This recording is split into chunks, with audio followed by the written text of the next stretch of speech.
volume down.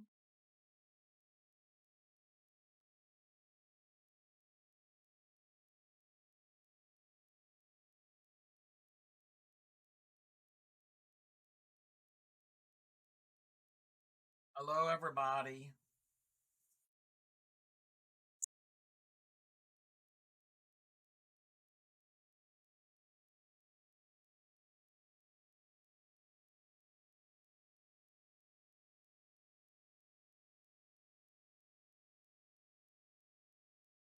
What's up?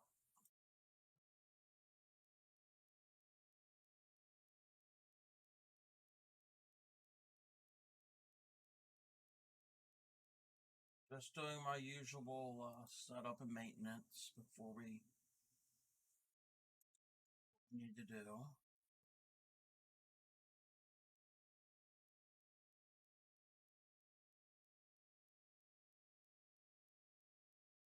Spent off.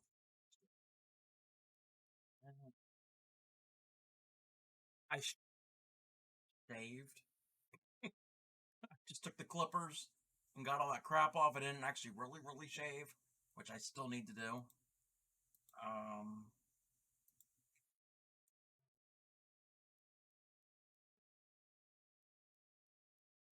Yeah, I still have to cut that, but that's later in the week.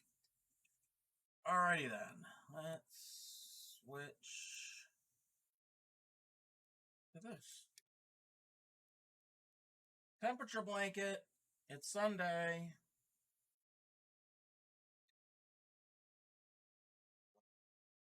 Double check something.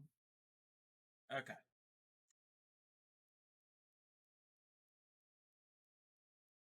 I zoom in a little. Where'd the hook go to? Uh-oh, we can't do anything until I can find my hook. Oh, got it. So I noticed something that last week, the temperature didn't fluctuate as much overall, but it went into different ranges of my colors. So Sunday was in the 40s, which is purple. And then Monday was in the 50s. Tuesday, 40s. Wednesday, 50s. Thursday, 40s. So it's going to alternate back and forth. So we're going to have a lot of blue and purple, blue and purple, blue and purple.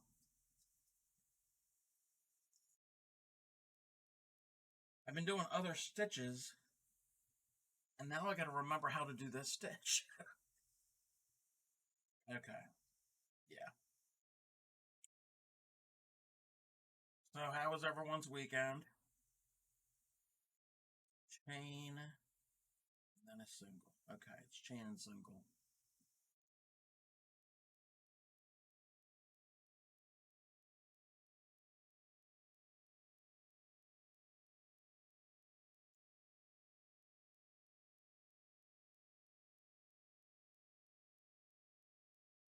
I hope not. I hope not.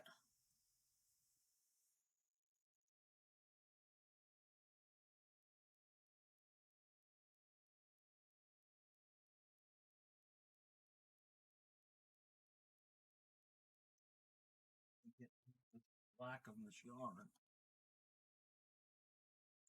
So what day? I'm doing the 15th right now.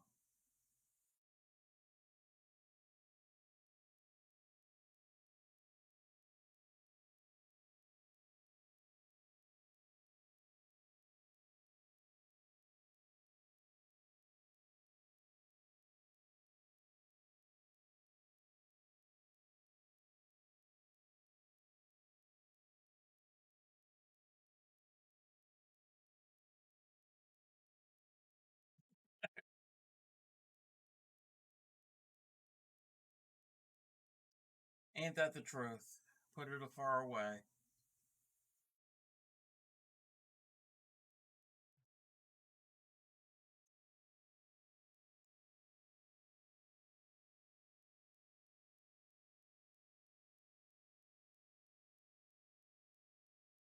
Hey, North Fairy, welcome.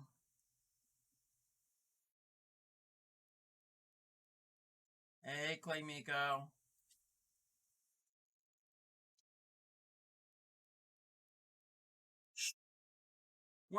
We're not there yet. We're not there yet.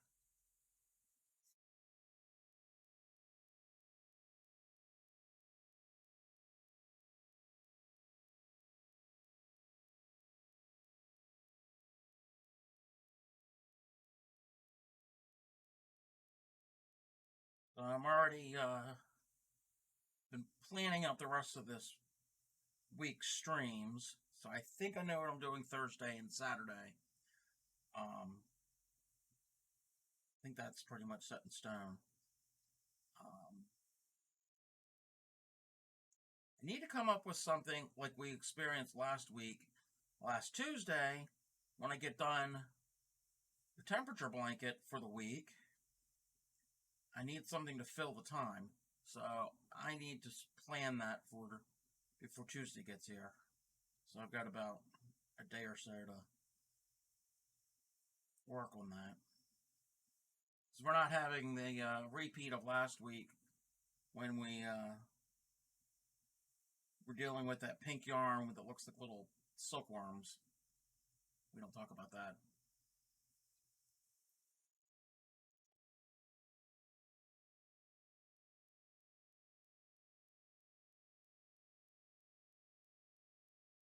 Whoa, whoa, whoa, whoa, whoa, whoa, whoa. Okay.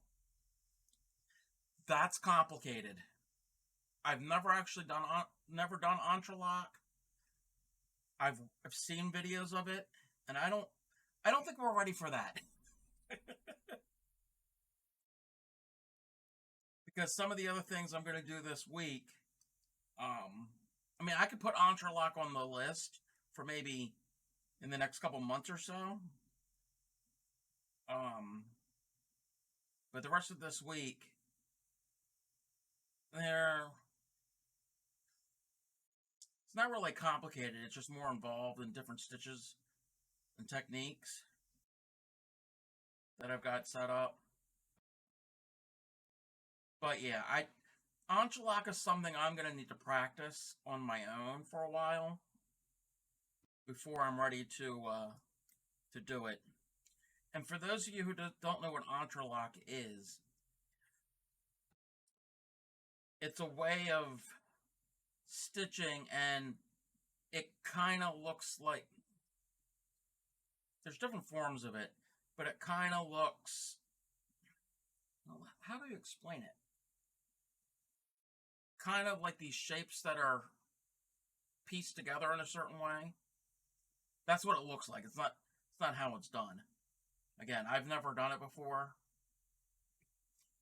Yeah, I've got some baby yarn that I could probably practice. I would definitely have to look up some resources for entrelock. I'm thinking entrelock might be a little bit easier than intarsha. I'm hoping, because I don't want to go back to intarsha. I don't have the strength, mental capacity for that. But I'd be willing to try entrelock.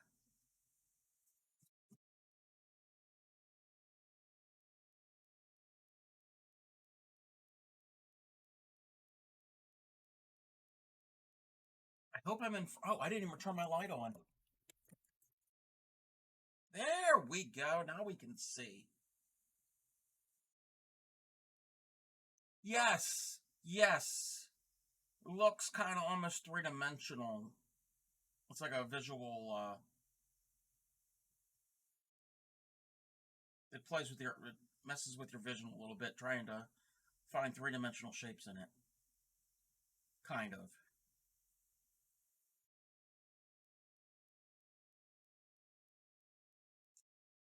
Yes, I was actually thinking about that the other yesterday and earlier today, about the different types of finishing and edges.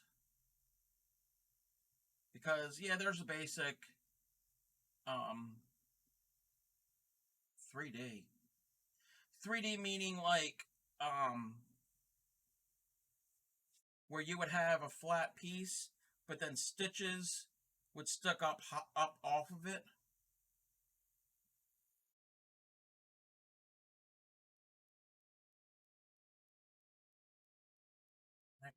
I need to write this down because I will probably forgot. Yeah, I speak English.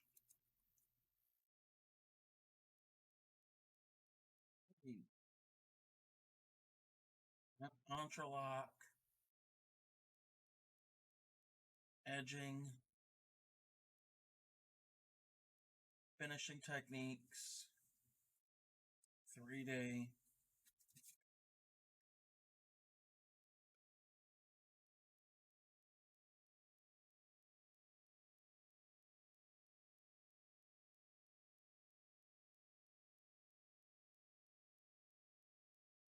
Yeah, I don't know who taught me how. I speak well. I got my education. Um,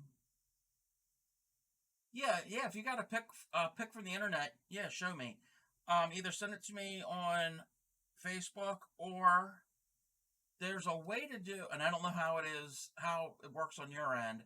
I think there's a way to send a whisper to the streamer to me within here that you could do it now. But if not, you can always send it to me later. Whatever works.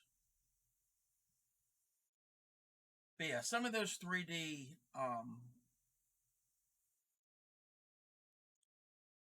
patterns are pretty neat looking. Where some of them are just like a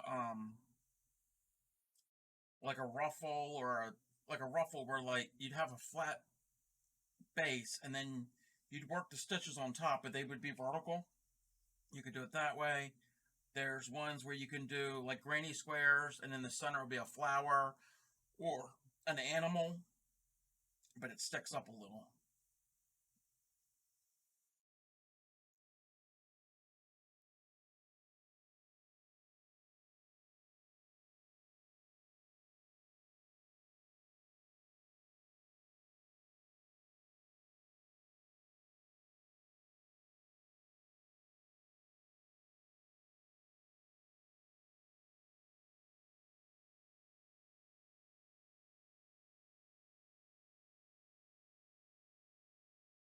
And let me just check something.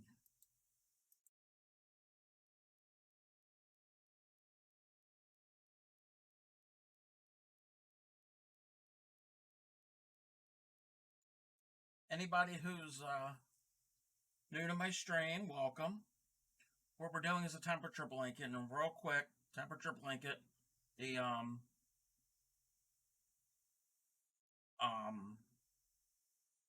it's a standard. The stitch is the same throughout the entire project. Real simple stitch, and the high temperature of the day will determine the color that I'm using. So I won't know how this will turn out. An edge border on a blanket that the edge was done in Tunisian stitch. I've never done double crochet Tunisian stitch, but I can imagine that would probably look pretty cool.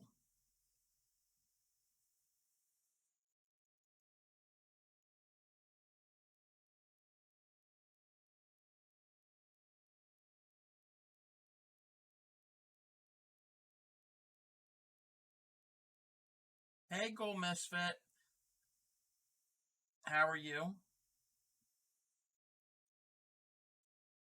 Yeah, I don't know if you were ever in any well, in Boomer's stream in the past however many months, because he's mentioned this type of thing. He knew about this before I started. But again, it's a basic stitch, and you can do temperature blankets in different ways, in different stitches or whatever.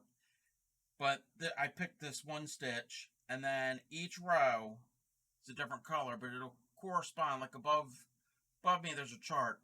It'll correspond to a temperature. So the high temperature of that day, it, I find out what range it's in, and that will tell me what color to use. The alternated front post and back post. Oh, kind of like a ribbing.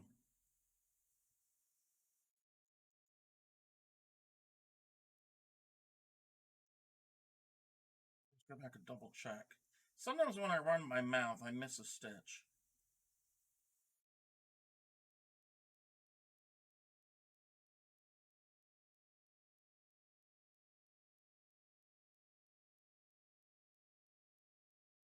No, no, it's not. It's not a heated or electric blanket. So I started this the other week, and these are temperatures from this row closest to me was the high temperature where I live on January 1st. And then the blue was the next day, and so on and so on. So it'll be when I finish this at the end of the year, I'll have a record of how the temperatures fluctuated.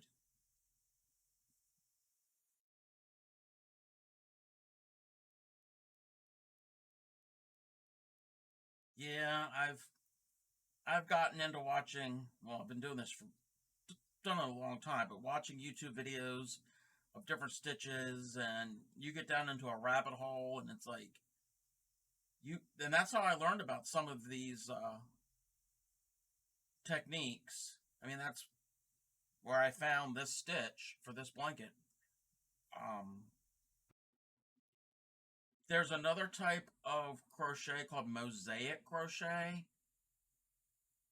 It's kind of like intarsia, but it's different, and there are some wild, intricate patterns. It's a lot of geometrics.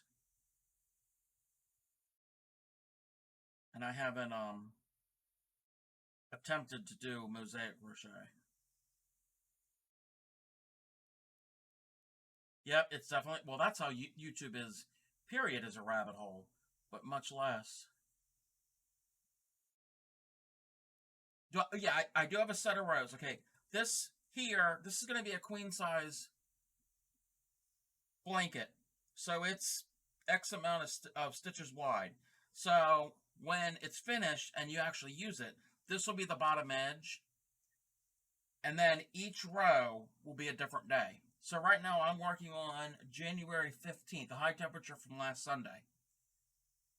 Tonight I plan to get 3 more rows. So when I'm done, it's going to be 365 rows, which is a little bit longer than a traditional queen size blanket. I've already done the math and figured out how big each row is, and that's something in the crochet world. If you want it to be a certain size, and I'm not going to use the evil word, there's an evil word in with crocheters and knitters. It starts with a G.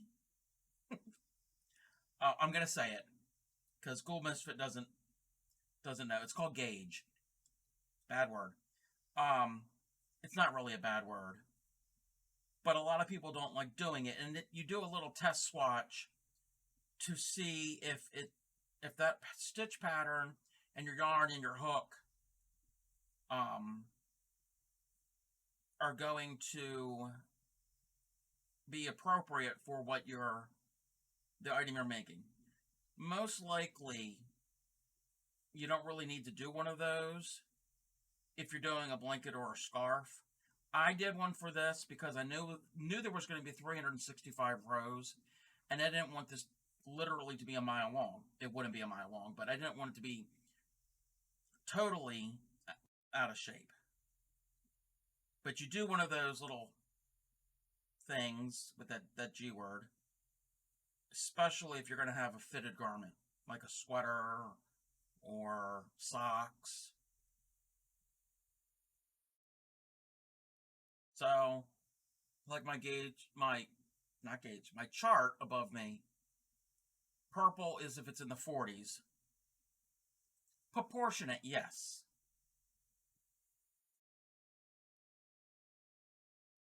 But yeah, with crocheting and knitting, the size of yarn will factor into your finished product, the size of hook you use, and the stitch. So all those together, you could end up having a much larger or shorter finished product.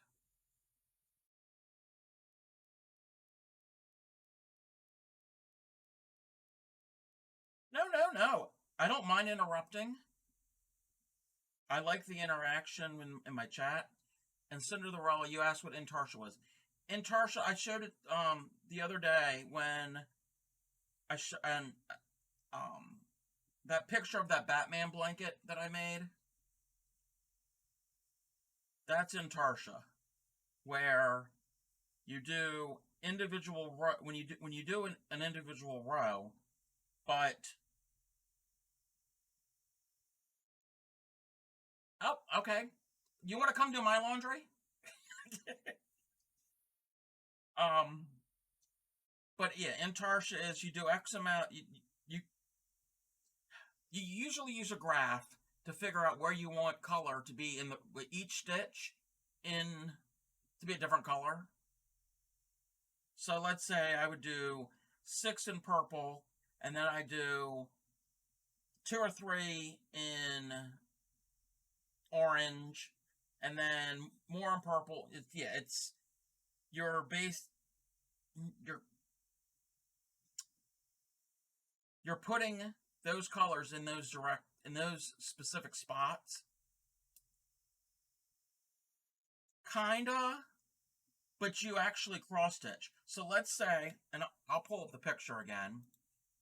If how did I do this before?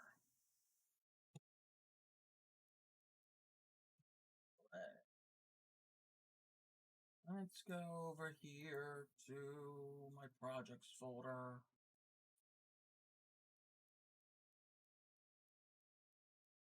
Okay.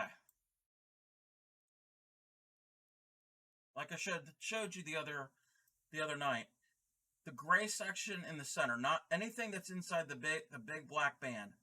That whole gray square is Antarsia. So the first couple rows was just regular ordinary crochet. It's all single crochet. The whole thing's single crochet. So I did what, 4 or 5 rows in gray. But then the next row I did, I don't know, let's say 15 stitches in gray. And then I had a little bobbin. Basically, it was a small amount of yarn wrapped up on a clothespin, and used the clothespin part to hold the end of the yarn so the bobbin didn't unravel. And I joined, and I did 6 of the yellow, but I carried the gray along with it in the stitch of the yellow. And then when I got here, I needed 2 gray, so I switched it. I started stitching with the gray, but carried the yellow in the stitch. And you only do that for short distances.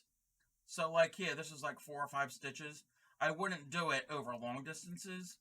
So when I did this row here, I start with like 15 gray, and let's say 6 yellow, 2 gray, and then 5 yellow, and then 2 gray, 2 yellow, 2 gray, 2 yellow. So each time I'm going, oh, I got to do yellow. So I got to pick up the yellow, but then I know I'm going to have to do gray again. So I got to keep the gray in the stitch. I got to switch it physically with my hand so it'll travel through the yellow stitches. So when I go to do the gray, it'll be there. So lettering isn't that bad, but like in this case here, this row started with gray, did black, then yellow. So I have these tiny little, yeah, it was something you would definitely need to watch. So when I was doing all of this, I had these tiny little bobbins, and when I mean bobbins, I mean clothespins, like wooden clothespins, with a little bundle of yarn. So I'd have a little bundle with yellow and a bundle of black and another bundle of black, because there was a wide area of yellow in between the black areas, and I didn't want the black to travel through because you'd see a lot of that. It is complicated. It is very complicated.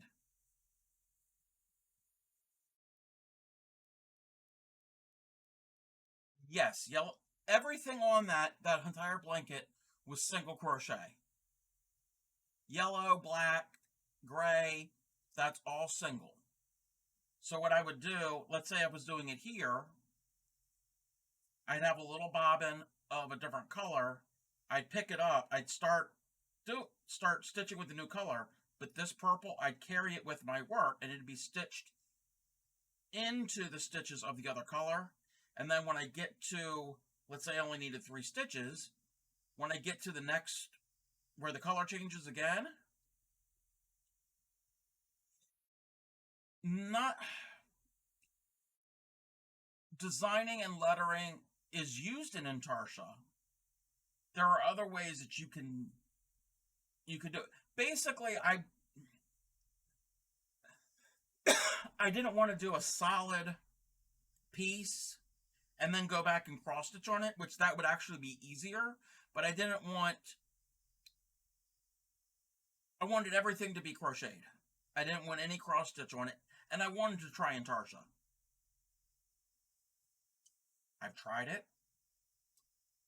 I might do a small sample on here. I'm not going to do anything complex like that Batman logo.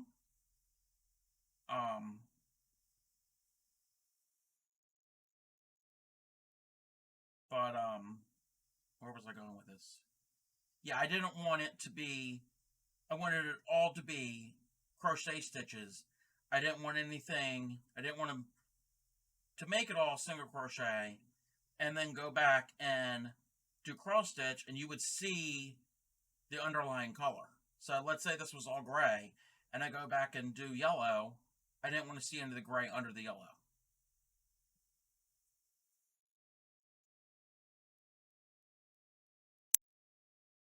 But yeah, like North Fairy said, complicated, very, very complicated. And the best way to do it is to use a graph, a chart. Yeah, no raised areas. It's all... Now, the thing is with Intarsha, like with that example, the Batman logo, it's reversible, okay? It would kind of look somewhat the same. And again, this was my first time doing it, so it's not perfect. You see some yellow specks here and there. So it's not the best Intarsha. It's the only time I ever did it. But the lettering looks good, but when you flip it over, the back of it, the lettering is going to be backwards because you're going to see the letters on the back side. I didn't take a picture of the back side, but it looks the same except the letters are all backwards.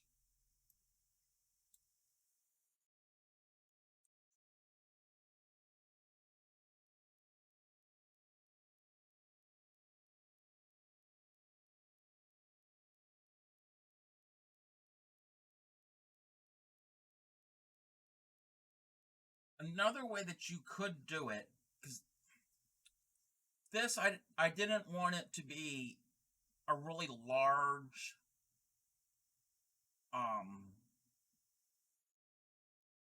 blanket, so that's why I chose that. If you want it to be a little bit bigger, and also that the Intarsha is just the center of it. The black and gray rings, I was just going around in a circle. Oh, you can't even see it. The black and gray ring rounds, that's just going round and around and around and around. Yes. It is kind of like hiding your work, but you're working with multiple colors at the same time. Cross stitch, you got your fabric, and you're working with one color at a time on your needle, and you're going up and making the stitch.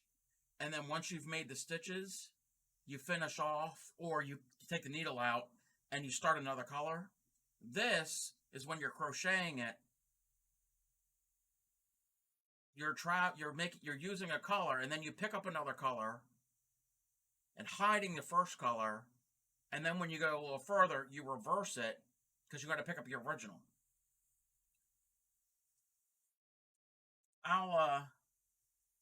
That's something I will do a small demonstration of it, just to get the basics. I'll probably do like a geometric thing, maybe even a lettering, because lettering is a little bit easier, because it's block letters. I'm not going to do any image like the Batman. But the other way that you could do it, especially if you wanted lettering, you could do it a little simpler and do very small granny squares. Do a series of them, high-low moss stitch. No, what I'm doing is what is the name of this? I don't know what the name of the stitch is. It's single crochet it's single crochet and then chain, single crochet and chain, but when you do the single crochet, it's in the chain space of the previous row.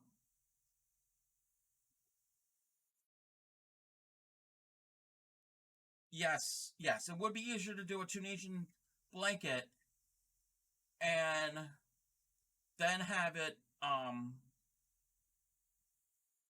crocheted onto it, but I didn't want to see the underlying fabric of like the Tunisian crochet. Oh, thank you. I just wish the colors were more in the green and yellow range, and then the orange. I mean, this is a light green, but yeah, I don't really like these purples, and I haven't got white yet, which hopefully we won't. But back to if you wanted to do lettering or pictures or whatever, you could do multiple granny squares in whatever colors you want. And then you could do different size granny squares. And then seam them together. And it will spell out and form words. And I will show you an example of that.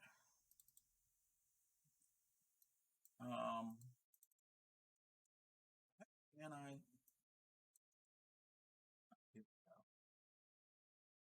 So this is a blanket I made for, it's actually a former Fred now, but I just made granny squares in shades of green and black and used whatever I had, and I formed the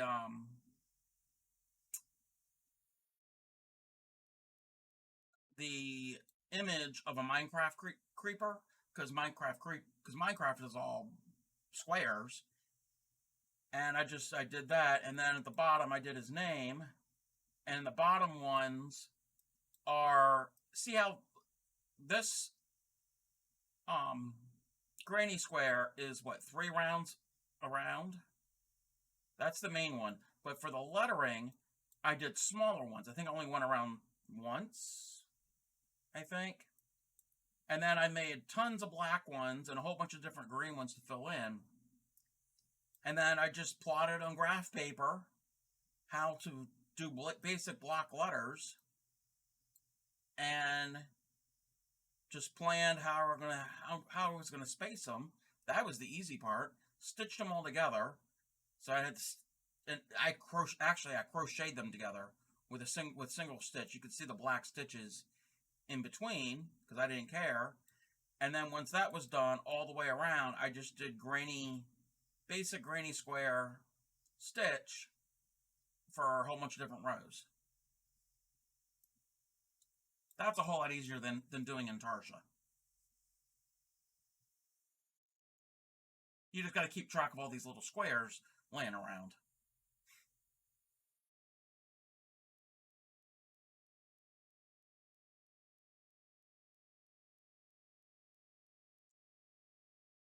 Yeah, I'll have to plan a real basic intarsia pattern.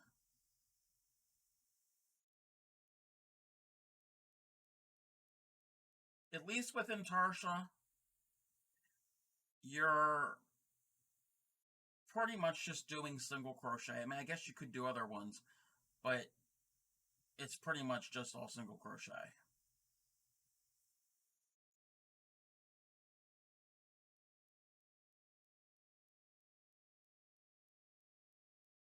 Yeah,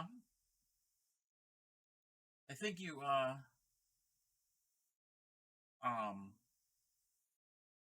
those who don't know, Cinderella is the one who taught me how to crochet years ago. And when I first learned, granny squares were, I could not get the hang of it. I just could not grasp it. But then eventually, somewhere along the line, it clicked. No, yeah, definitely. Thank you.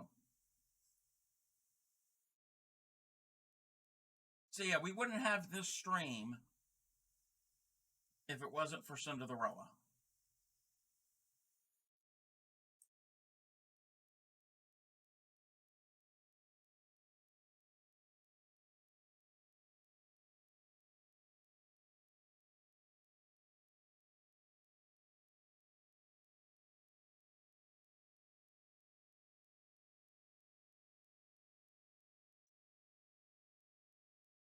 Getting near the end of this row.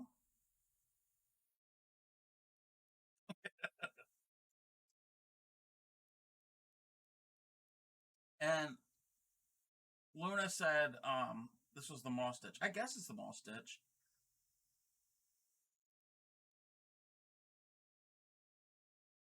There's so many stitches out there, I'm not familiar with every stitch.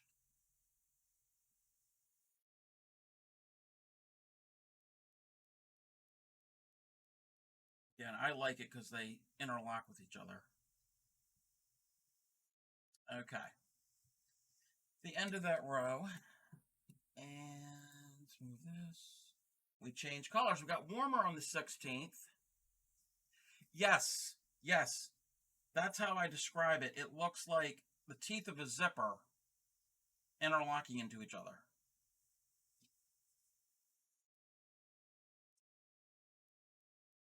Now we're going to go to blue. Flip the tail.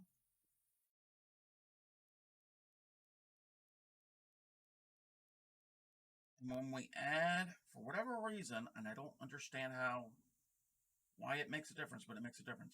You add a new color, you're going to chain 2.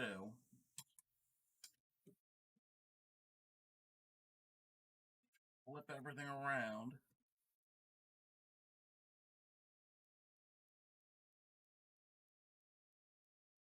And we can start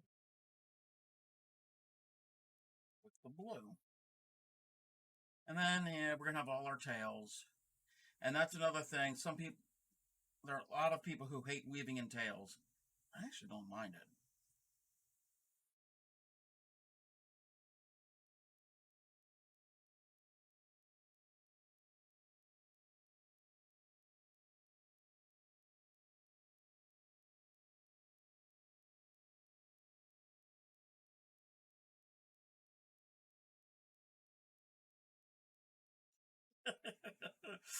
Yeah, what I should do is off stream is weave in tails, so I don't get to the end of the year and have tails everywhere.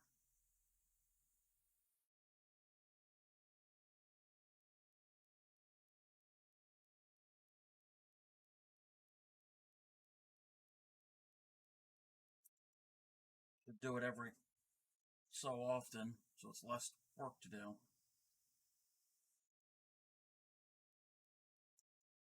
Yeah, I don't.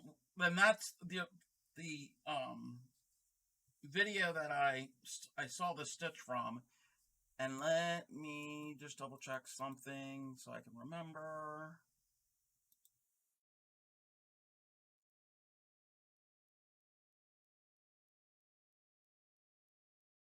This.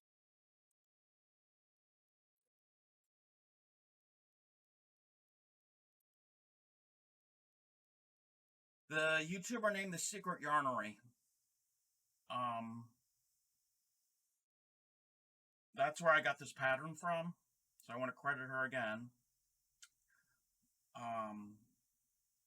She was making it with all of her tails. Now your tails are going to be on the side of your blanket because this is the end of your blanket, this is the side, and I didn't want any fringe or.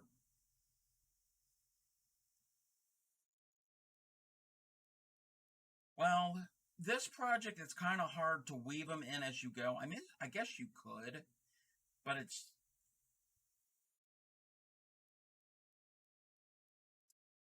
Maybe when I get to the end of this row, the row I'm working on, I'll try to weave it in as I go, and that would help. Usually I do that, but this is the way the stitch is constructed.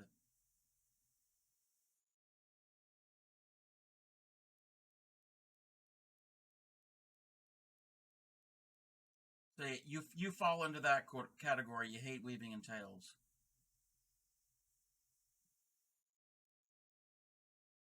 Oh wow.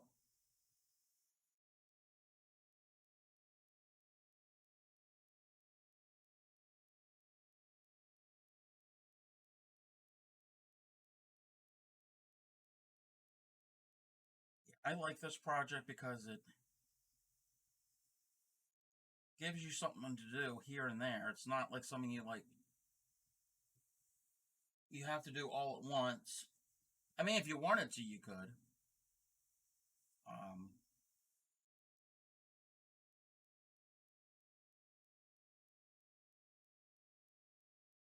Something that you can pick up from time to time, do a little here and there.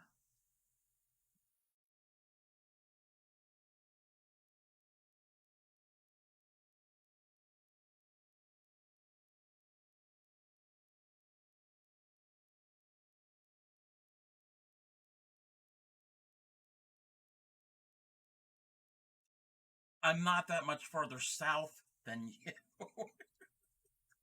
Really?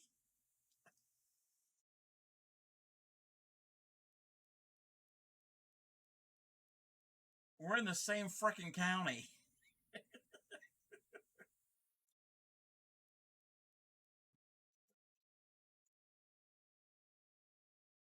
Buddy.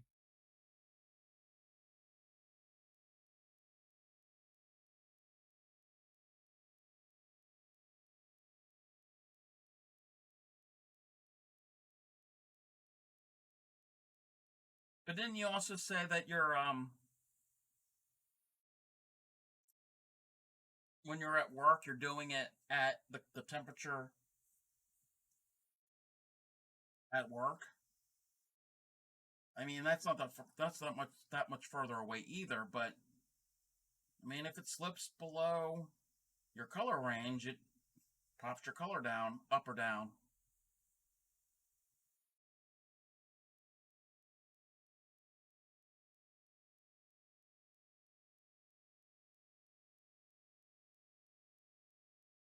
True, true, and yes, they are.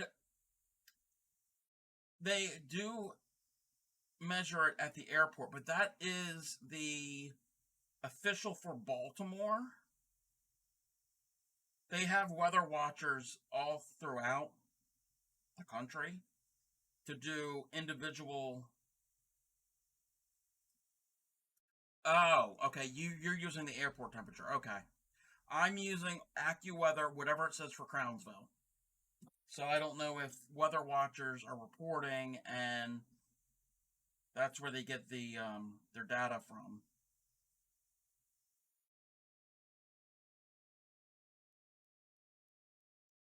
Oh, okay. Weather weenie. But that's true.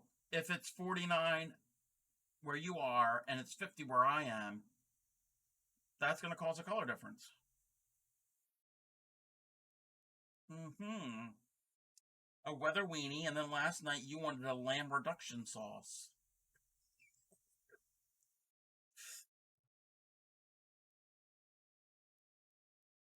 La-ti-da.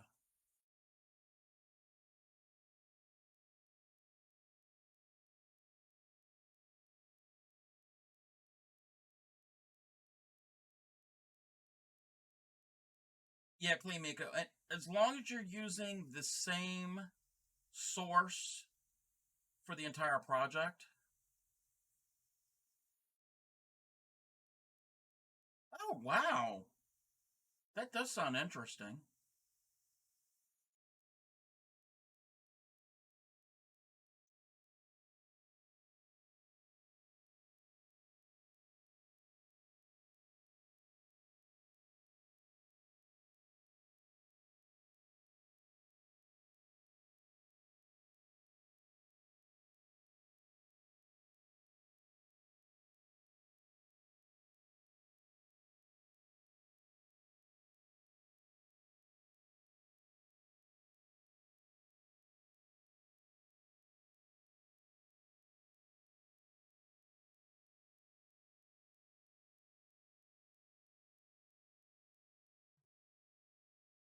yeah, like I said, whatever source you're getting your temperatures from, as long as you're consistent. So I'm using AccuWeather. You could use Weather Channel. You could use Weather Underground. You can use the NOAA site.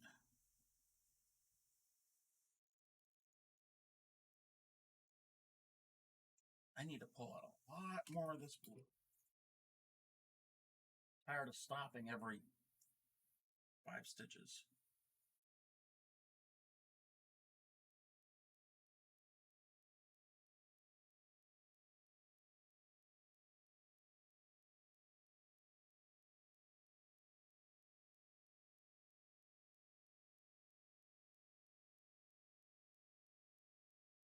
So, those of you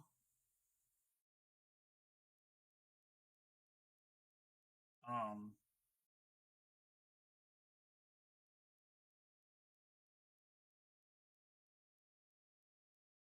hey, that's the whole point of at least my stream, is for people to learn and to see different techniques and the process of everything.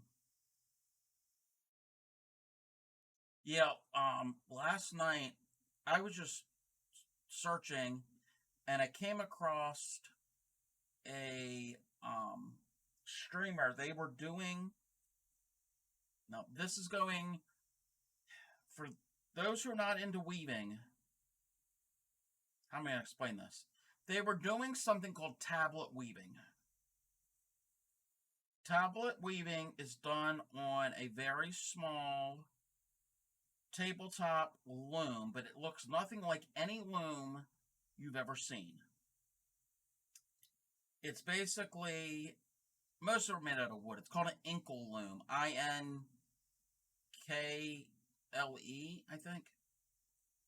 And it's got a base. And then on this one side, it's got like a wooden piece on the side. It's like uprights, but then it's got these chunky dowels that stick out to the side that are open. So it's just like these series of dowels, and they're at the front and the back. And you take they actually use specific weaving thread, which is real fine. And it's a series of ways that you wrap it around these dowels and all. You do all these links of it. But then with tablet weaving, you get these cards. They're actually like cardstock. You can make your own. They're squares. And each corner there's a hole. And in each hole has a letter, A, B, C, and D. And then you have a series of these cards. You can have as many cards as you want. Usually 30 to 70 or whatever. And it's how you weave you bring up the threads of each that's on the loom. You put them into corresponding lettered holes, because you have the 4 holes. So the first one might go through A, the next strand might go through B, and so on. And you could figure out patterns on how to put it through. So when it's on the loom, so let's say these are just our strands, and it's all going back and forth on these wooden dowels, on these pegs. The top here, you got all these unwoven strands, you got all these cards, and they're standing upright. Okay, you don't see the side of it. I mean, if you look on the side, you see the side. So you have them all like this, and they have holes on them. And then you weave with like a shuttle, with a little, theirs was wood, and it's what you hold all of your string on. And again, it's easier to show if you watch a video of it. And you turn these cards all together. You do 1/4 rotation, and it lifts certain strings, and you could put the shuttle through and weave with it, and then you turn it a certain way again, and it does these geometric complex designs, and it only makes narrow pieces of work. You're not going to do a whole blanket on it. it's mainly for belts and like straps and keychains and like trim. You can make like your own trim for whatever you want.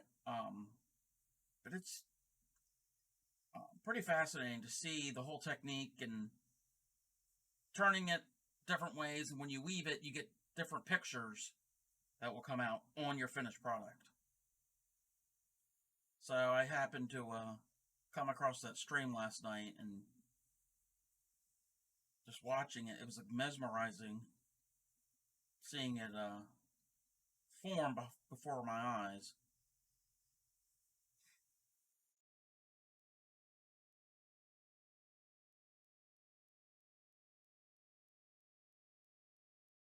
I probably didn't explain it that well. It's probably something that you would have to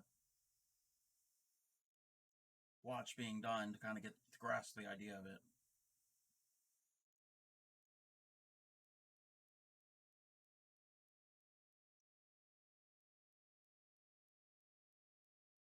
Oh, that weaving was basket weaving. That wasn't with fiber. That was done with um,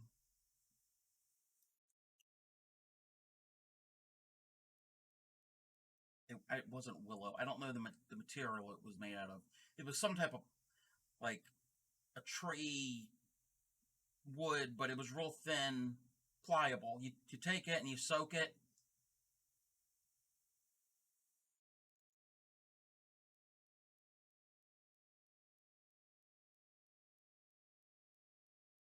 Anyway, um, you soak the, what do they call it? Reeds. I think that's what they call it. REED. But it's made out of like let's just say willow. It could be made out of whatever. And then you could soak it, and then there's a process. You can do it, use it naturally, or you can dye it different colors, and then you have this. The way we did it, it was a stronger wooden handle form.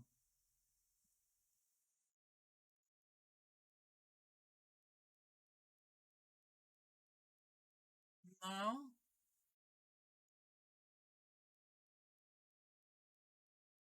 I don't remember any cloth weaving.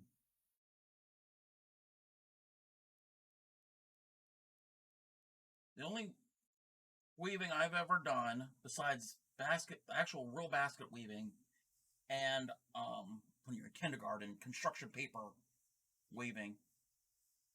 Yeah, I bet it's the other one. Um, the only other what I've done is on my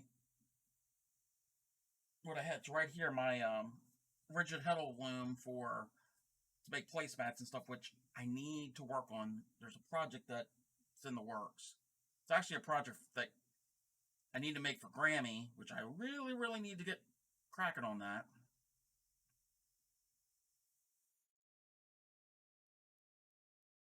Um, but yeah, I've never done any other cloth weaving, especially not in when I was in school.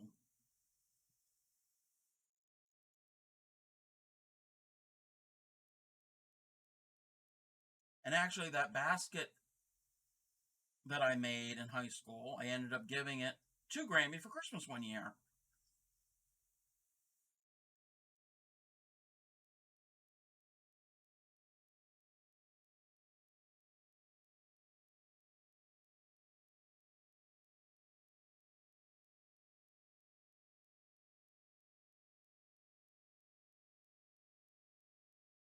Getting near the end of this next row.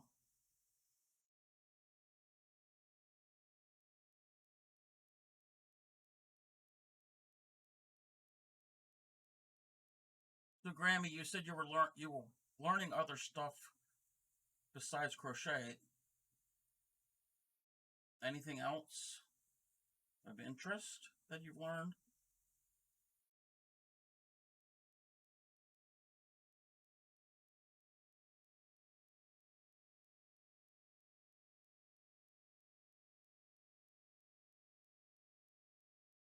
That's okay. You're increasing your vocabulary. What type of vocabulary?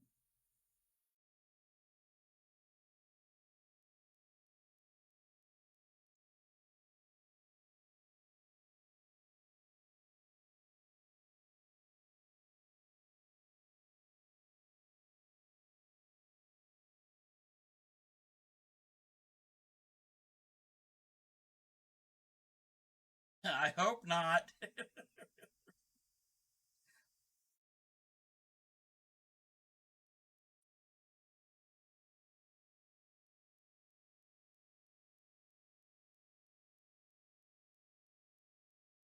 Oh, weenie lamb reduction. Don't don't confuse the word lamb and weenie. We don't need to learn about weenie reduction.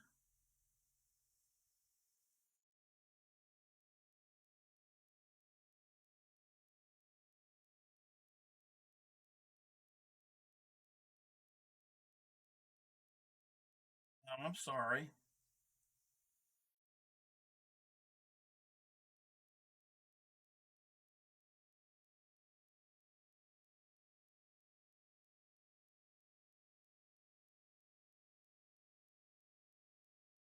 No, I'm not making the penis cozy. It was a funny stream.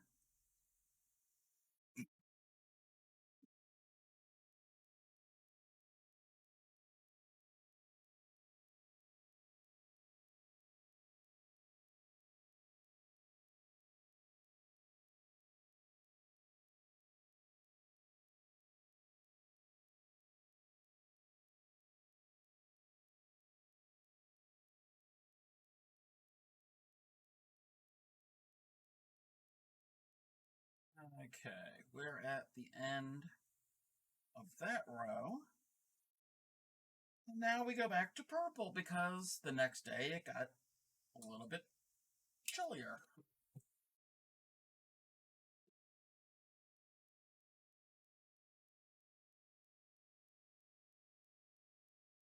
Hey, Seagam.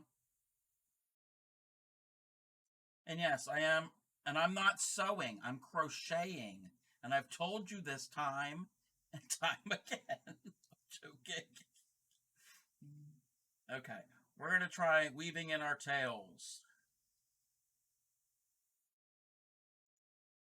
Doing single, not why did I want to do a double crochet? There's no double crochet in this project.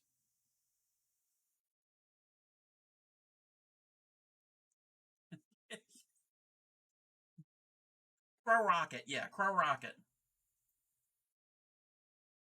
About damn time. What, weaving in tails? Yeah. Wait a minute. Why?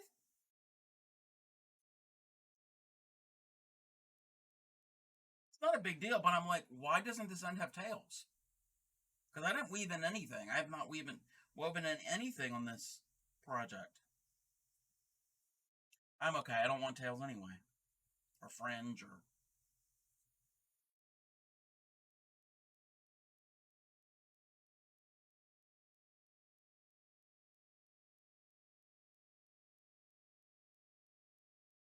So all I did was my tails, I just carried along with the stitch.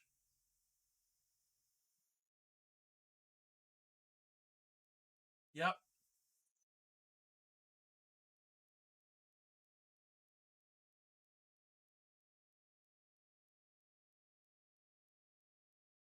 Okay. Whoa, whoa, whoa.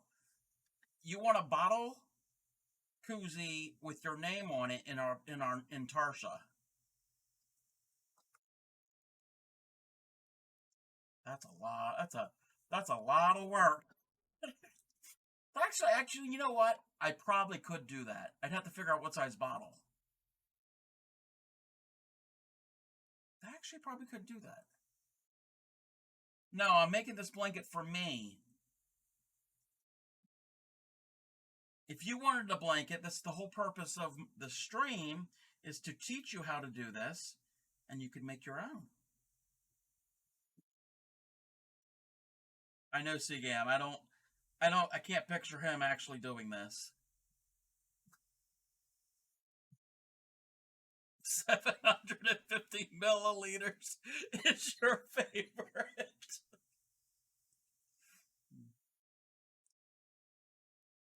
Does Claymaker, does your husband know about that? That you want me to take measurements of your bottle?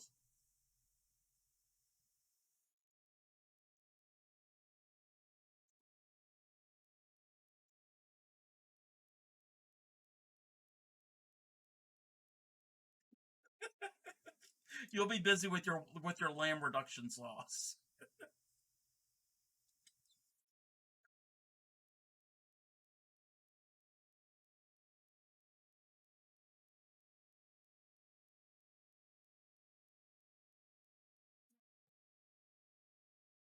What day I'm on the 17th. Gotta just remember how to figure out. No.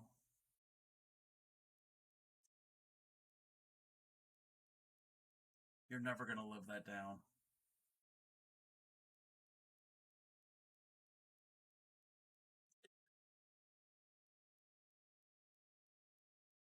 No, I'm not going to spell the word tea and crumpets on it, and I'm not making you a blanket. That's a that's a running joke between me and Seagam.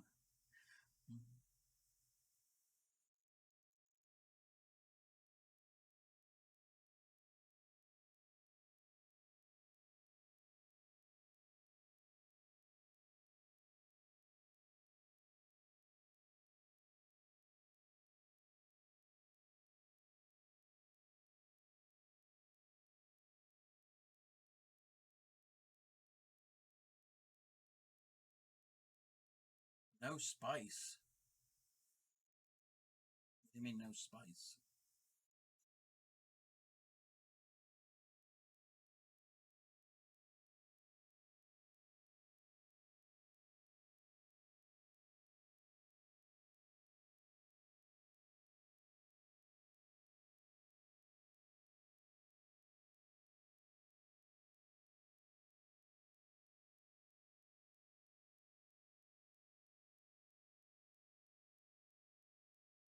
Oh yeah, you are one of those.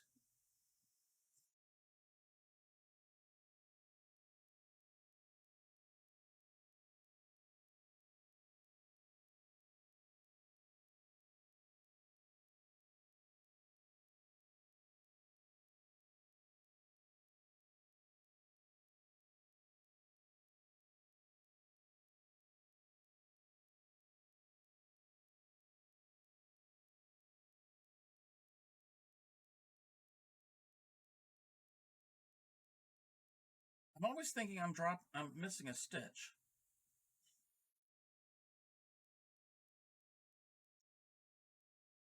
Yeah, you roll your eyes, but I'm glad you're here and supporting my stream.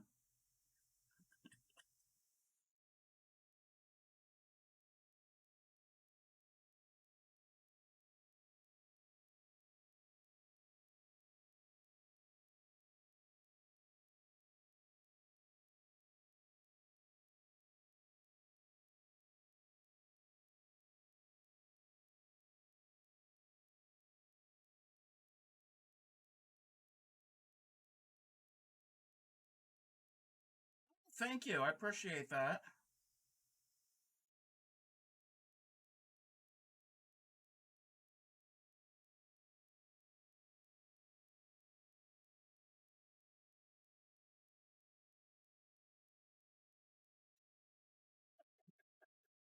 Hey, hey, hey, Seagam, be nice.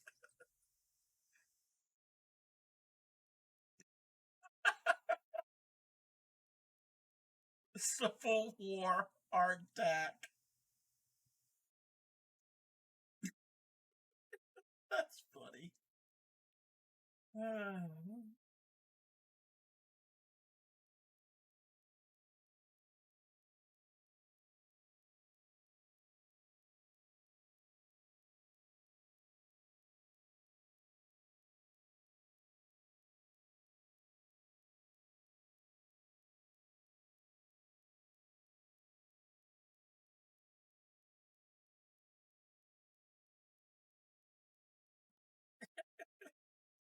Claymaker probably does think that is spicy.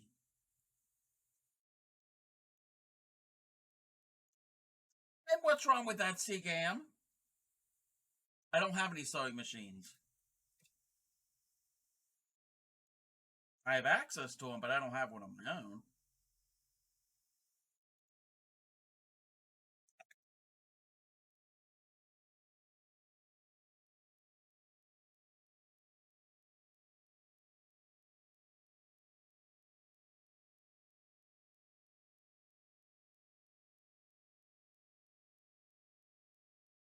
Well, I like pepper too, not to that point. And oh, I shouldn't have said that. Grammy, don't you dare mention broccoli.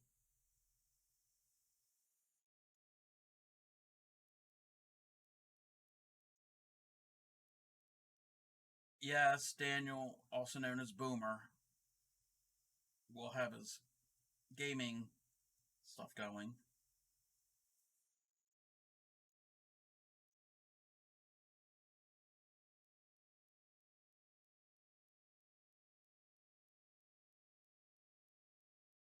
If anybody,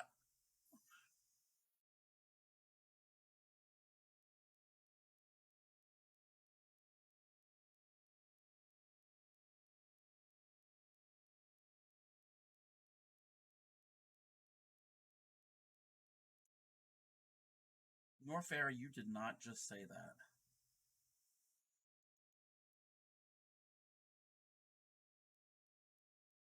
Anyway, um, what's I gonna say? Oh, if anybody, and I don't know if anybody here currently is interested in video games, which Norfairy might. Um,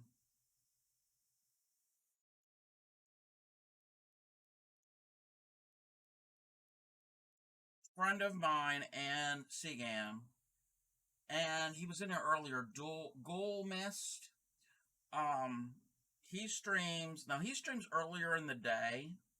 He streams 5 days a week earlier in the day, playing a bunch of different games. But um, the VODs are uploaded. VODs who don't, those who aren't familiar with Twitch, a VOD is video on demand, basically any previous stream, and then he does upload them to YouTube. Um,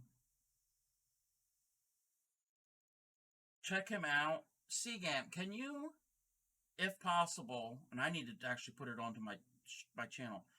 Can you get Daniel's Twitch link and send it here in the chat? He plays games like, and I don't know any of these games. I don't play any of these games. I just watch him because he's my friend. I don't know what he's doing in any of these.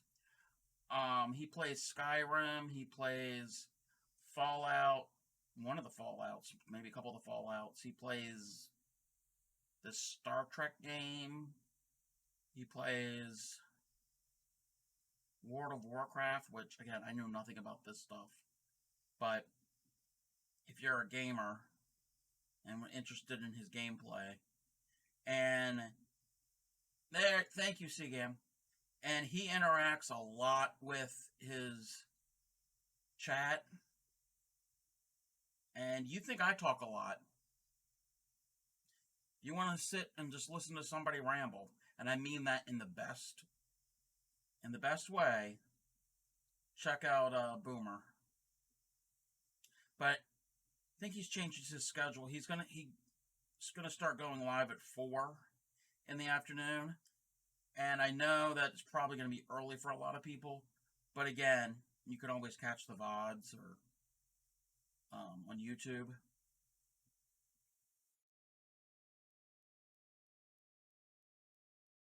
I'm always in there giving him hell about stuff.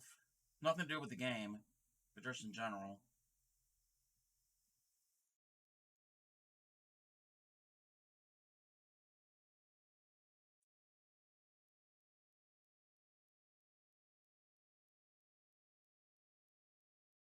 And now, we're not going to reveal my secret broccoli recipe. And I'm not going to, this is not going to be a cooking show, and I'm not going to demonstrate it.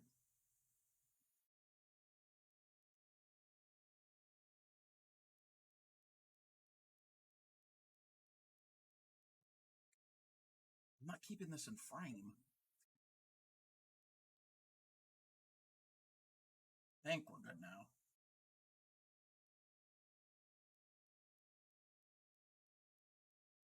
I can cook some things. Actually, more baking. But no, no.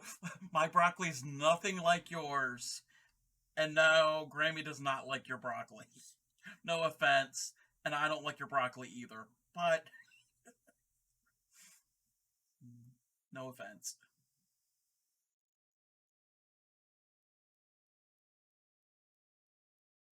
But no, I'm not going to be doing a cooking stream. I'm not setting all that up, even if it's on my phone. No.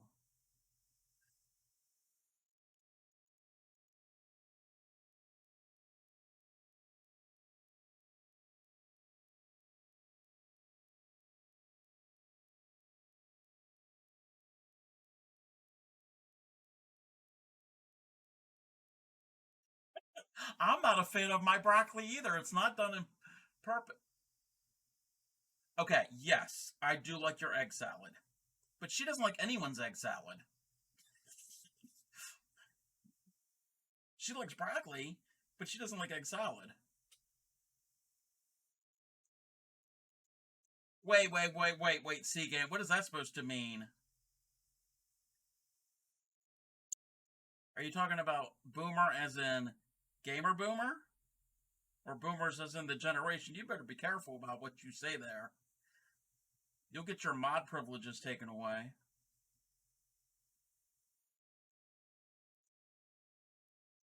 True, they are expensive. I saw a meme. I saw a meme the other day. Since eggs are so expensive this year, we're going to be painting, and we're going to be painting and hiding potatoes.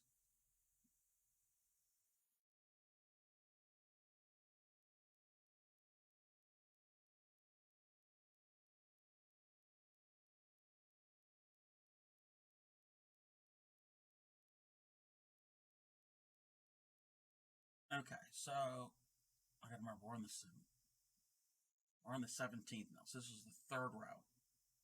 Okay. When I'm switching colors so often, it's easy to lose track. What I should do is should put a stitch marker at the end of the row, so I know how many I've done.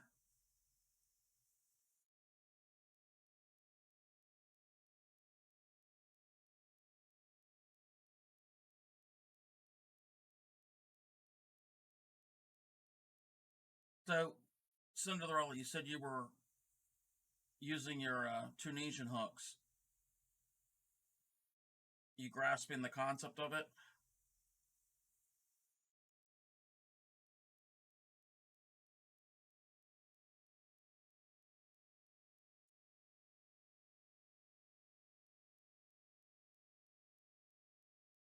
Yeah, I could do that, but I got to remember. I don't want to count out all the days I've done. I mean, yeah, okay, it's 17, but when I get 3 months in, wow. Okay, well, I gotta sit and practice on entrelock.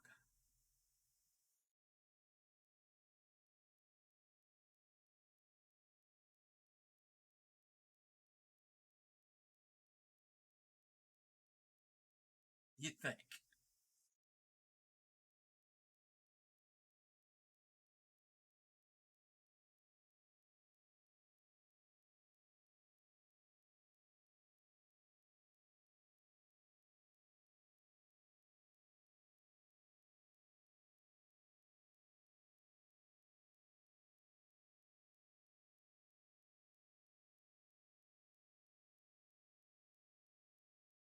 just like last week, this Thursday I am going to do a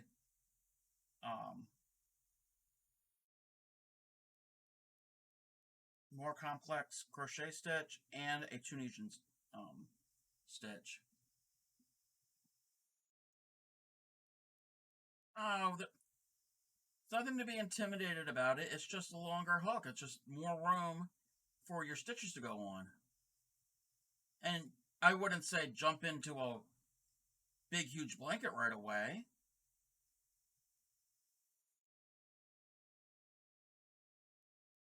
Okay, we're at the end of that row.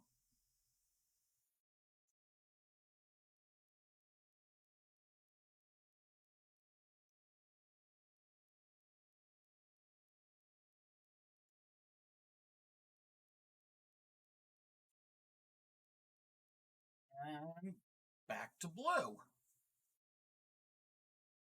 So on the 18th, it got up to 56.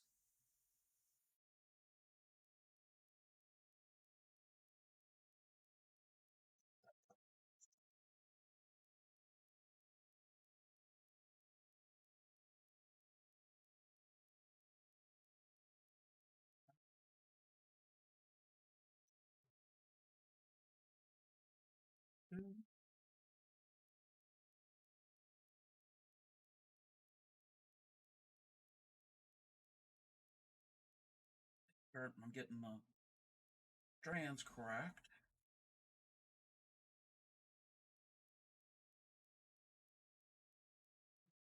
Put that in the wrong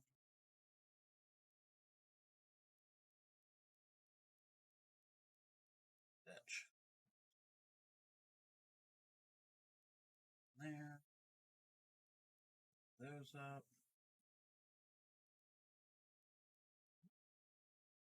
All tangled here.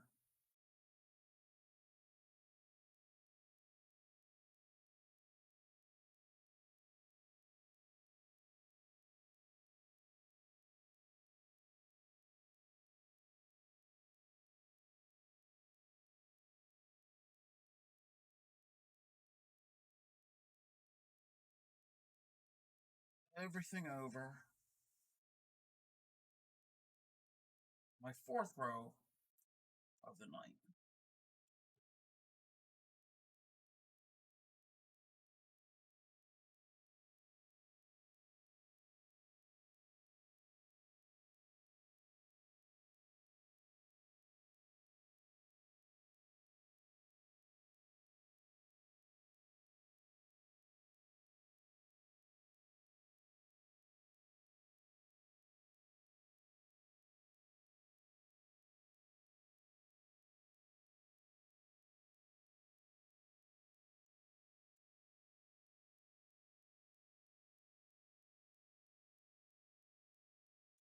No, no, you don't have issues.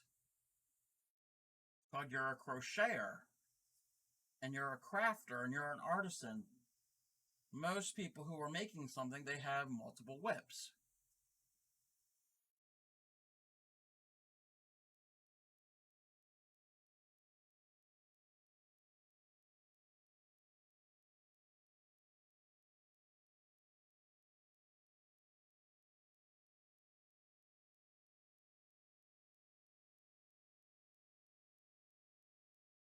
Isn't that right, Grammy?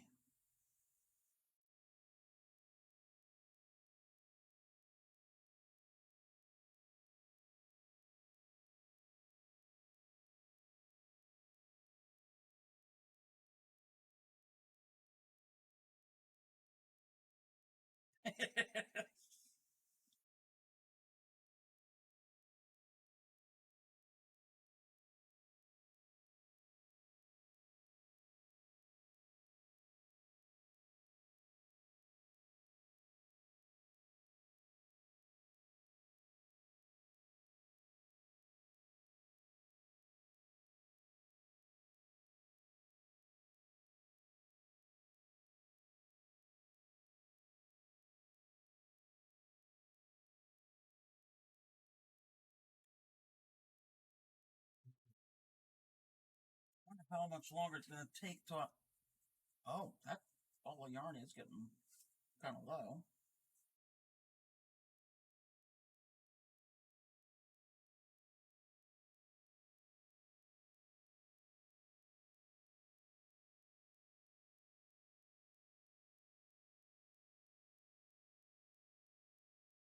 Oh, the coffin of cross stitch.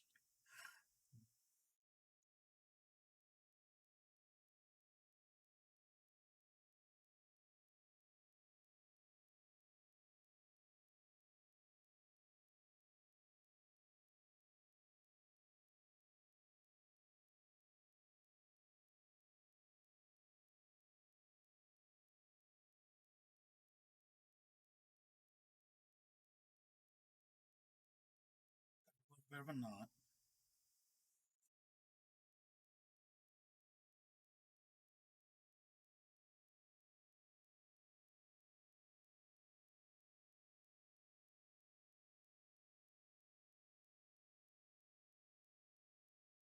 Hmm, classy.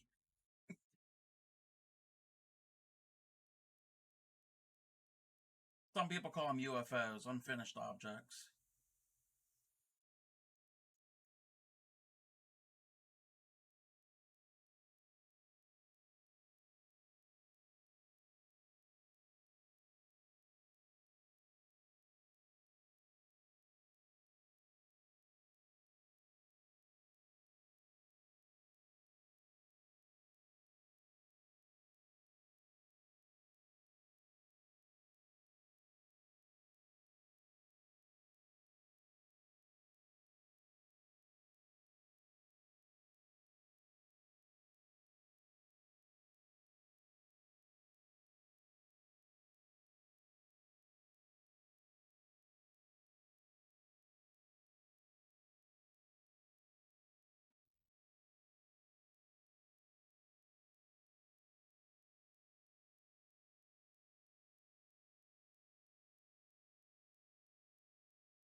Make some noise, Noor Fairy. Okay. I don't know how to do it, and I don't know if I would ever want it. There are some streamers, they set up something or another or whatever, and it might be you have to be affiliate or whatever.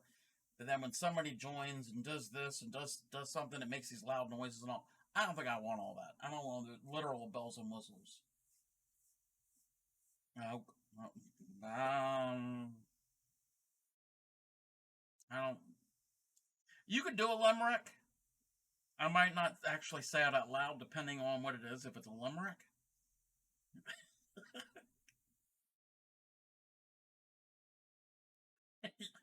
yes, Grammy.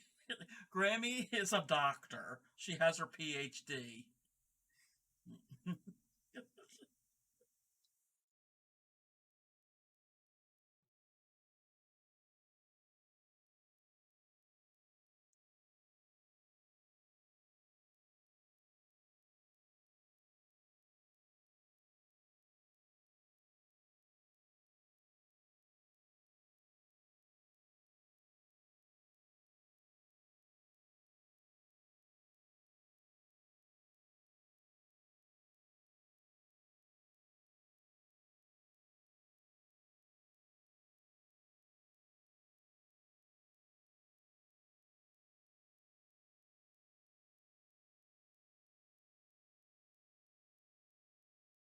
Afraid.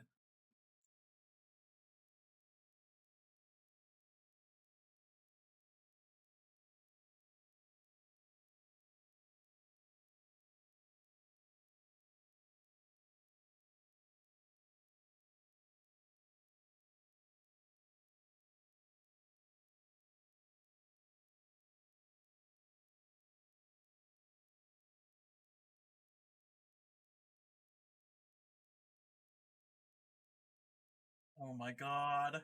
Oh my god.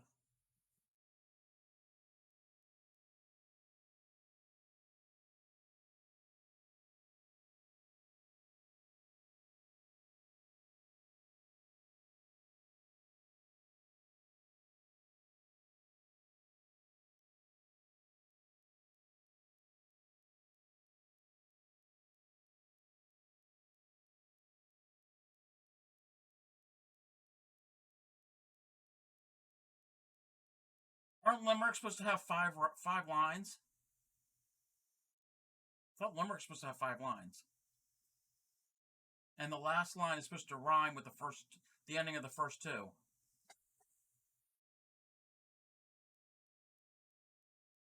Not to critique your limerick, but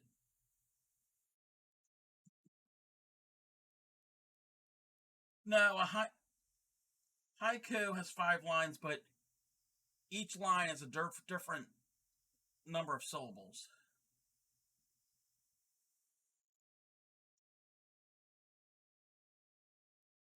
Oh, okay. I guess I was taught wrong. Poetry is not one of my strong suits. Well, true.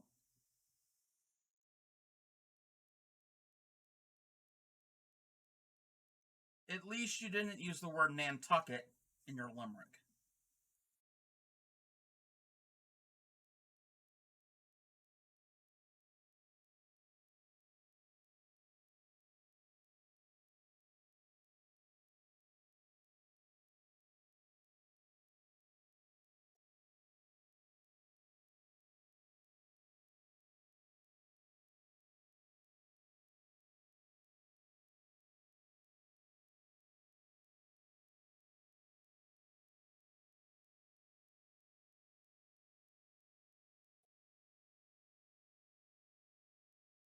Stream has turned into Limerickville.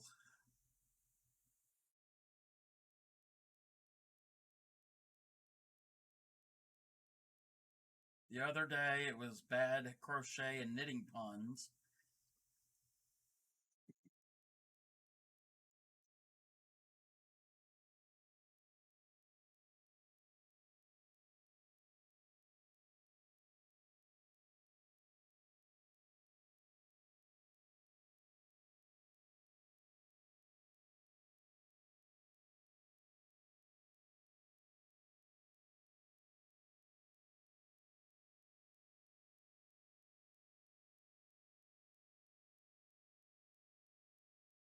Wait, are the two of you writing a limerick together?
Almost finished this row.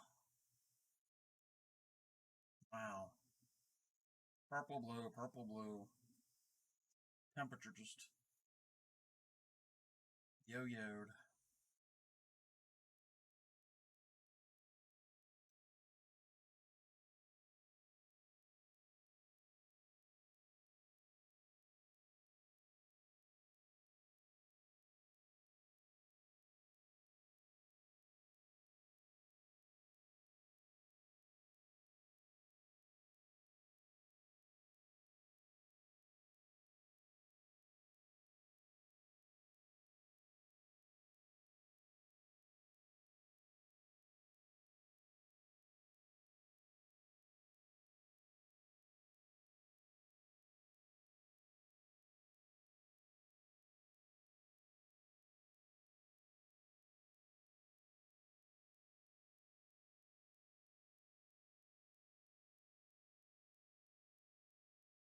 when I get done this row, I'll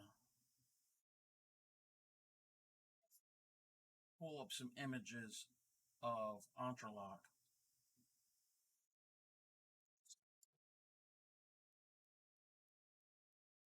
Oh, okay.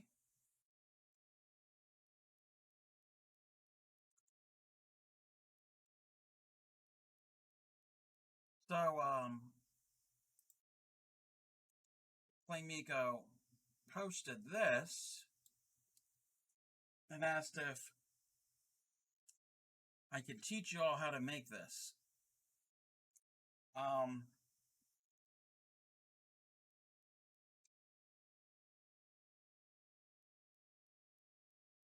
think I can get the basic idea. I don't know how to do the little hangy down things, which I probably could. Kind of looks like the heart has polyps. I'm assuming it's supposed to be arms and legs. I could try. That's that's three-dimensional. That would be in the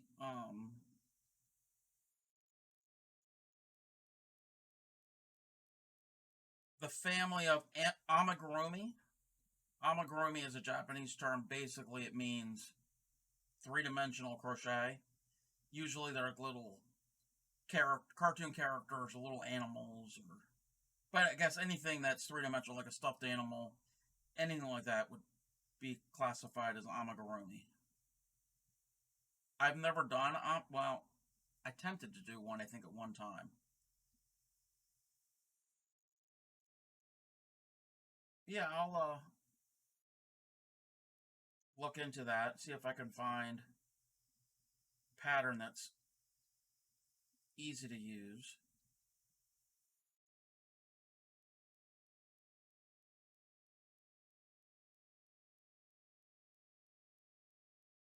Were they crocheted or were they? I think they were embroidered. I think they were. I think they were like embroidery. Yeah, years ago we found on Etsy a seller that was making fabric pins that were crocheted. Anyway, and they looked like the anatomical organs, like a stomach, a bladder. I think they even had polyps. I think they had a uterus. They had internal organs.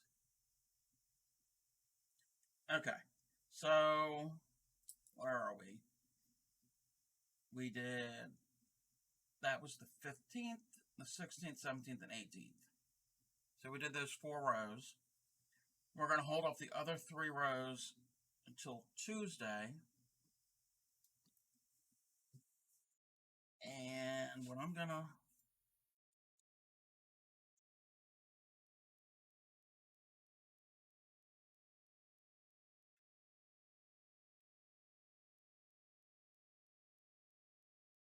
oh my god.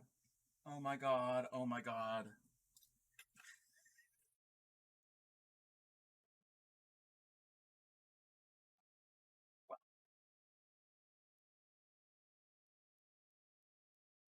I am going, I'm going to find some examples of entrelac.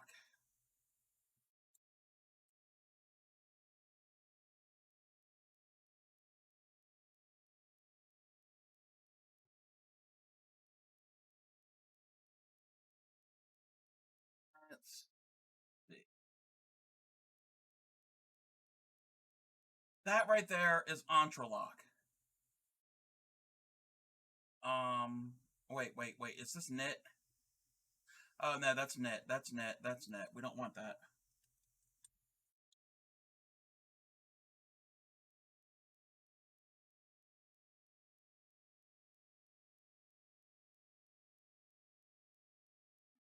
Oh, I don't like that YouTube channel. She's weird.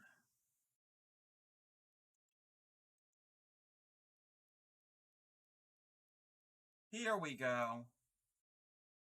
That's entrelac.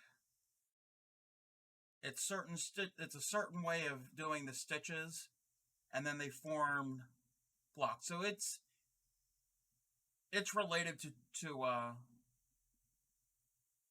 yeah, and her voice irritates me. But it's in the family of Tunisian crochet. Here we go. That's entrelac. And I can't make this, well, yeah, I can make this, zoom it in a little.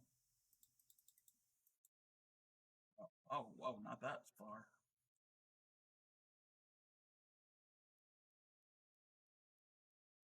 But yeah, I've got that on the list of, of techniques that I can show. And I think it will form almost like a padded type fabric. It's a little bit thicker.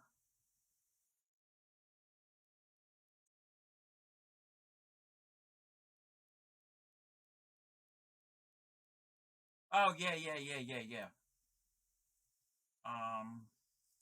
Move my keyboard out of words all up in my business. Yes, you could do it with a regular hook. Um, let me.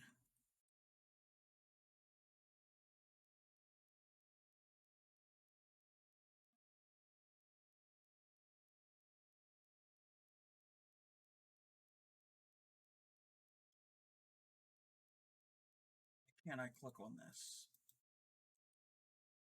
Can I click on that image? That's weird.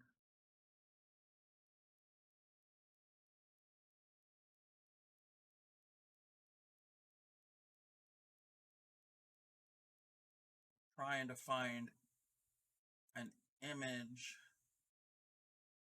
of Intarsha.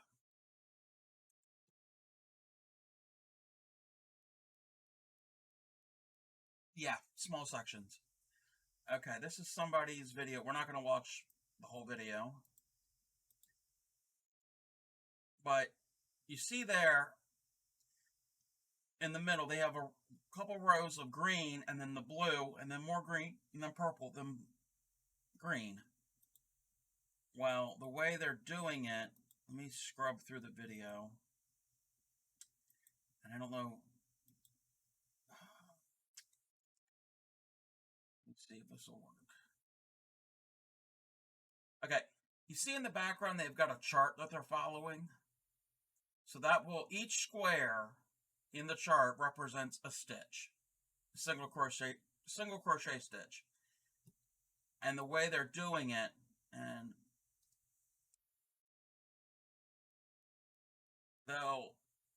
again, I'll have to actually do an example of it.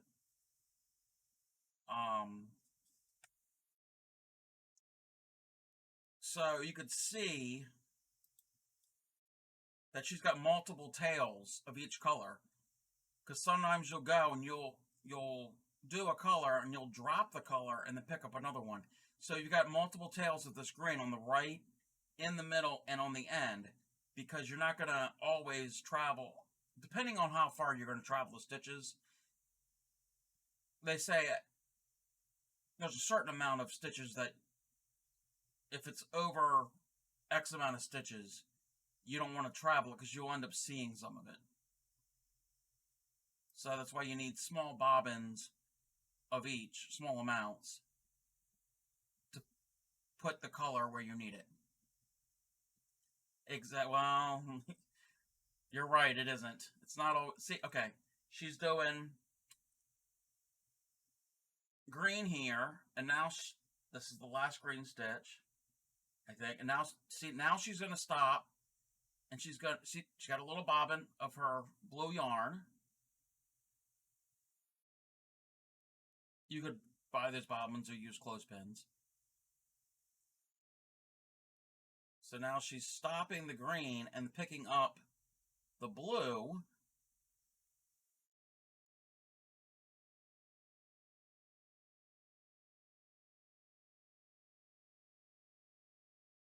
She's talking at it. I have it muted, but she's talking.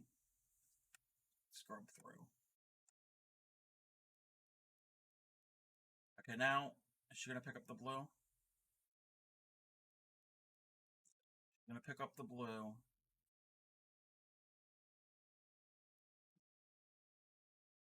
There, now she's picked up the blue and dropped the green.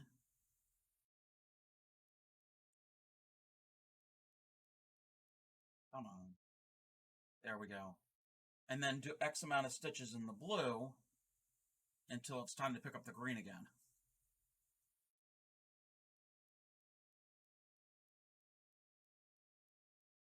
So you understand how complicated it is to keeping track of all those little bits of yarn and make certain you get the color where you need it. I think she's doing a square, I'm assuming. And then, yeah, sometimes you have to bring it to the front, to the back.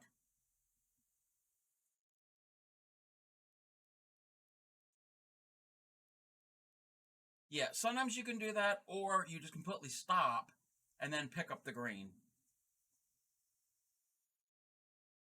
Sometimes you can hold it while she's using the blue.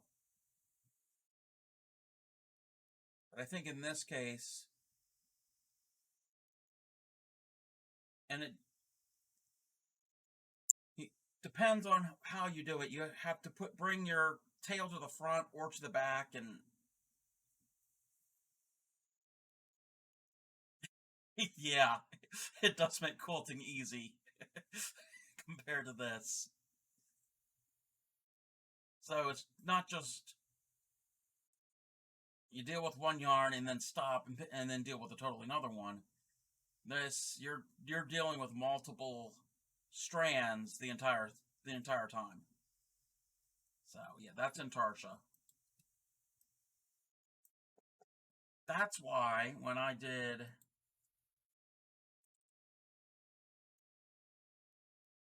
that, it gave me a headache.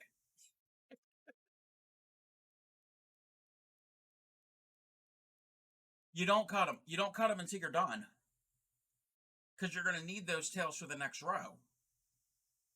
So your color is only staying in a certain section. So you do on that full row, you're only doing a handful of stitches in that color, but then you're going to need it again for the next row. Yeah, that one you can't cut as you go.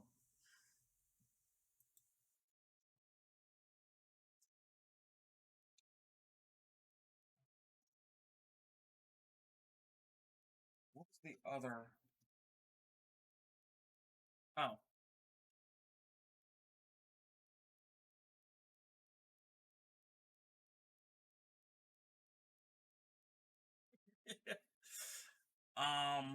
Okay, you said 3D crochet, and I'm assuming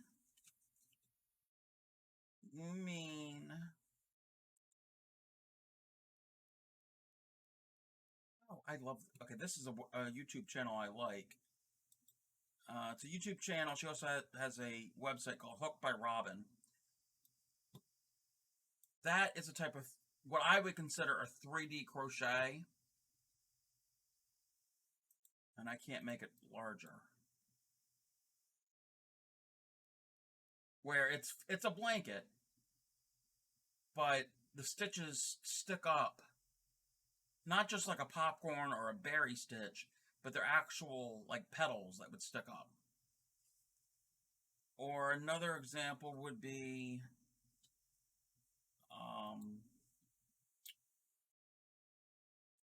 well, there's that 3D flowers.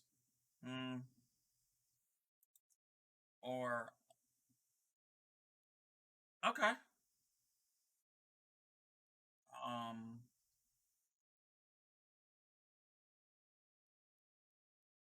Yeah, it can be, depending on the weight of your yarn.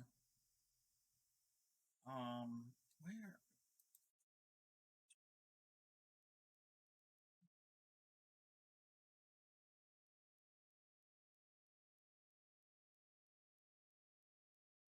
Oh, thank you. Welcome, Lefty Lucy. Yep, I'm using her, the Secret Yarneries tutorial. Well, her pattern. So that's why I try to give credit to her. The other 3D thing that I've seen, and it's probably not going to let me show this. Just going to show it real quick. It's like this. It's a granny square, but part of it sticks up. Like this here. So it's mostly...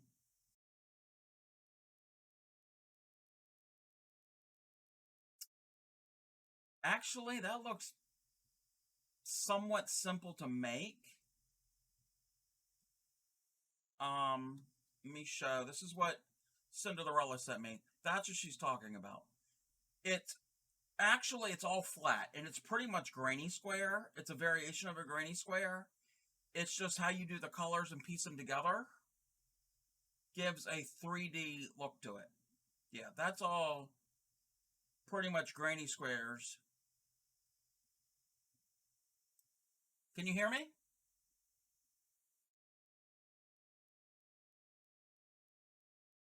Can everybody hear me?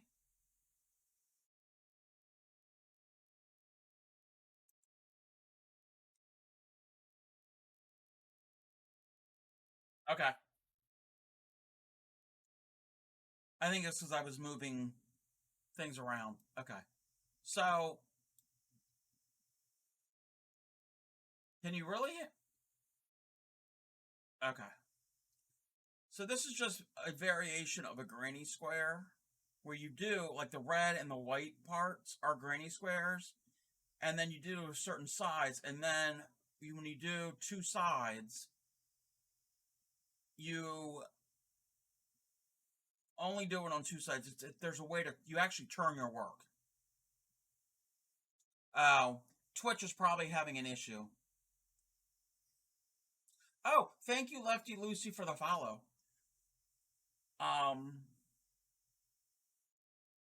Yeah, this actually looks more difficult, but this is on the little more easier level if you could master granny squares. Yeah, we could definitely do that.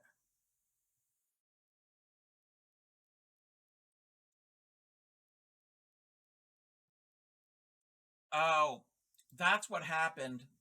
The stream cut out and restarted because I see the timer of how long I've been streaming, and it's now says only 2 minutes. Yeah, it does look like a Pink Floyd. Yeah.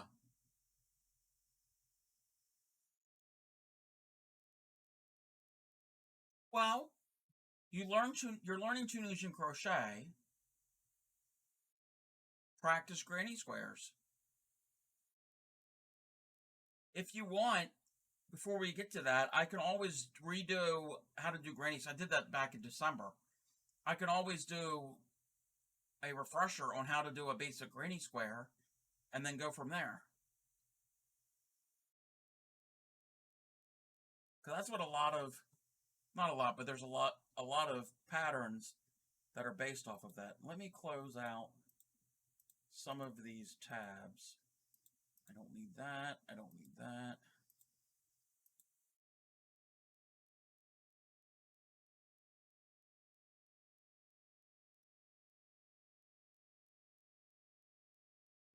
Let's check something right quick.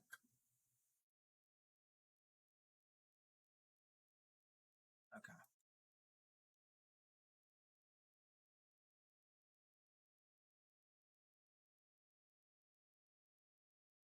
Okay, well, is it because of the stream? Is it because of the stitch? I could try to zoom in more. I can always try with a thinner weight yarn and a larger hook.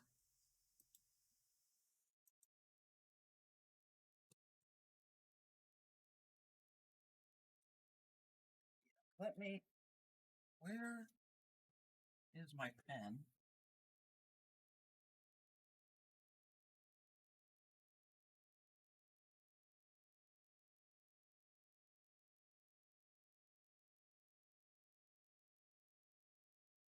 Yeah, it could be difficult.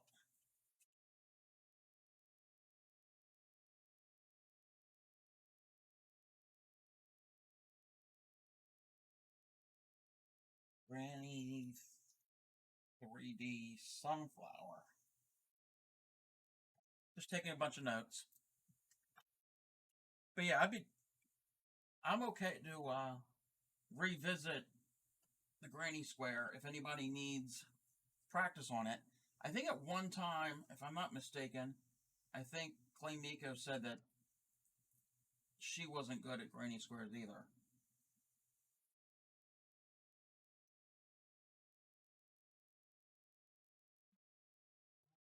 I'm going to put that away. And I think we're going to wind down for the evening. Tuesday, we'll pick up the rest of.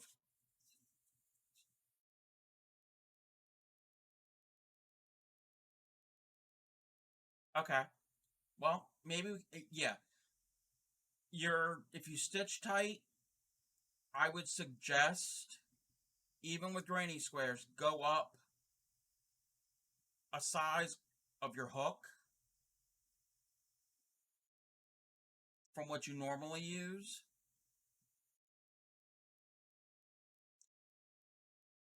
And the thing with granny squares, you're not really going into the stitch.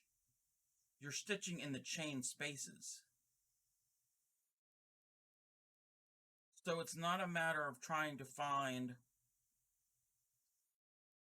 those individual stitches in those clusters. It's the open chain spaces is where you stitch into it. So that makes it a little easier. The hard part, the thing I had that was difficult was 25 years. I had the hard part of making it square. Mine ended all wonky. And trying to get it in the right shape. What size hook do you need, Clay Miko?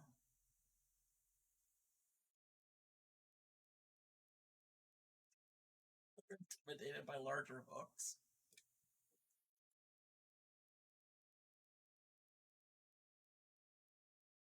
Because I've got extra hooks if you need one that I can give you. I got pretty much every size.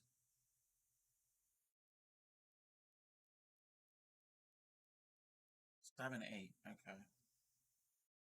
So that would be a G or an H.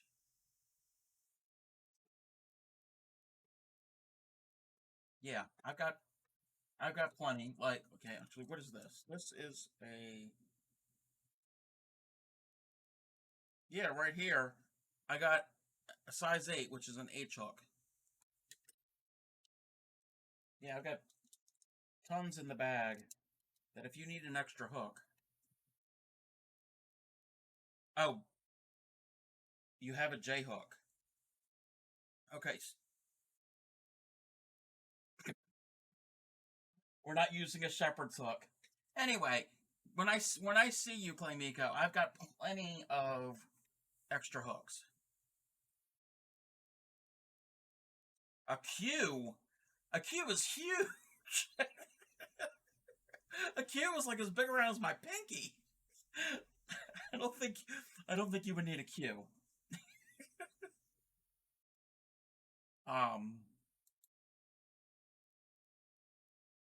Yeah, I've got plenty. And that's another thing. You said you usually use an H hook.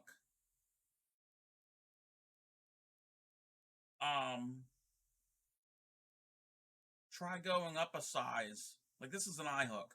Try going up one size, and that might help with the same yarn, the same stitch. That might help it to not be as tight.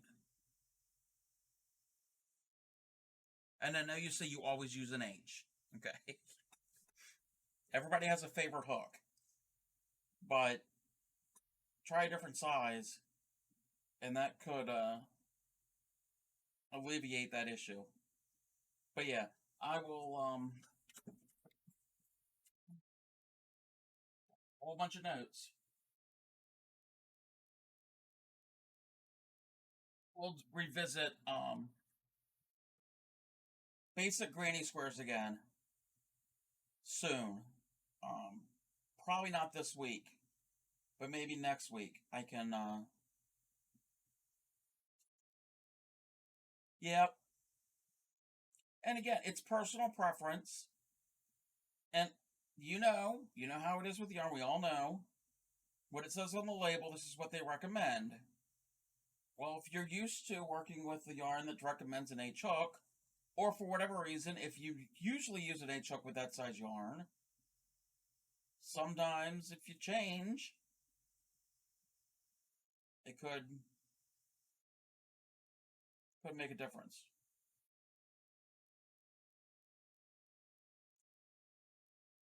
Anyway, I think we're going to end it for the night. It's been about 2 hours. Thank everybody who's joined.